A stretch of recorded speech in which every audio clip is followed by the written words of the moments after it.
ইতিহাসের পাতা ঘাটতে গিয়ে নেইমারের ইতিহাস দেখলে আপনি আঁতকে উঠবেন। ফুটবল ইতিহাসে সেরা কামব্যাকের গল্পটি এই মহানায়কের নামেই লেখা আছে। শেষ 5 মিনিটে দুর্ধর্ষ 3 গোলে অবদান রেখে সে বুঝিয়ে দিয়েছিল ফুটবল তার পায়ের জাদু। সেদিন অবাক হয়েছিল মাঠে থাকা হাজার হাজার দর্শক, কোচ, এমনকি সতীর্থ লিওনেল মেসিও। সবাই অবাক হয়ে তাকিয়েছিলেন ব্রাজিলিয়ান এই সুপারস্টারের দিকে। কি হয়েছিল সেদিন? 5 মিনিটে নেইমার কি করেছিল? কেনই বা এই সময়টাকে বলা হয়ে থাকে ইতিহাসের সেরা কামব্যাক? চলুন বিস্তারিত দেখি। উয়েফা চ্যাম্পিয়ন্স লিগের রাউন্ড 16 কোয়ার্টার ফাইনালের লক্ষ্যে মাঠে নেমেছিল পিএসজি বনাম বার্সেলোনা। নেইমার, মেসি, সুয়ারেজের মতো বাঘা বাঘা তারকা থাকতেও প্রথম লেগে পিএসজি 4-0 ব্যবধানে হারিয়েছিল বার্সাকে। অর্থাৎ দ্বিতীয় লেগে বার্সাকে ম্যাচ জিতে করতে হবে 5টি গোল। সবাই হাল ছেড়ে দিয়েছিল। স্বাভাবিকভাবে এমন ব্যবধানে ম্যাচ জিতা সত্যিই অসম্ভব, কিন্তু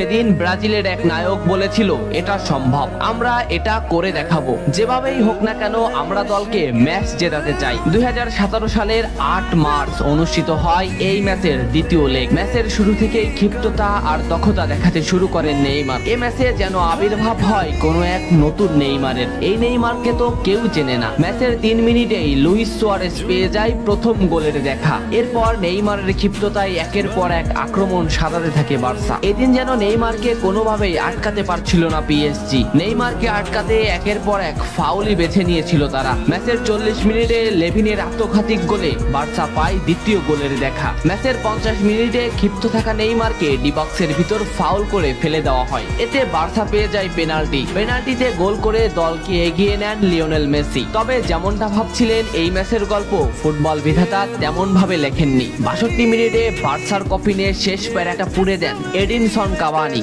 এতেই স্তব্ধ হয়ে যায় ক্যাম্প নু।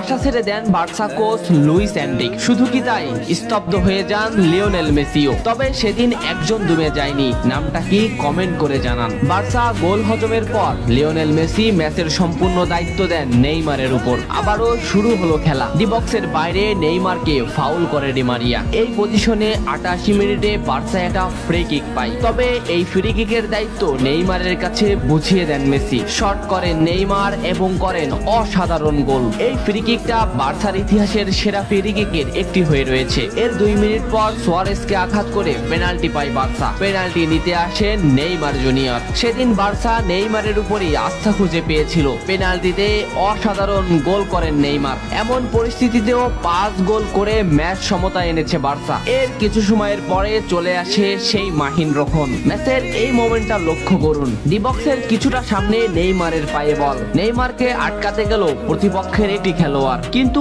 নেইমার শর্ট মোমেন্ট নিয়েও শট না করে বলটি সামনে আগালেন। এই মোমেন্টটা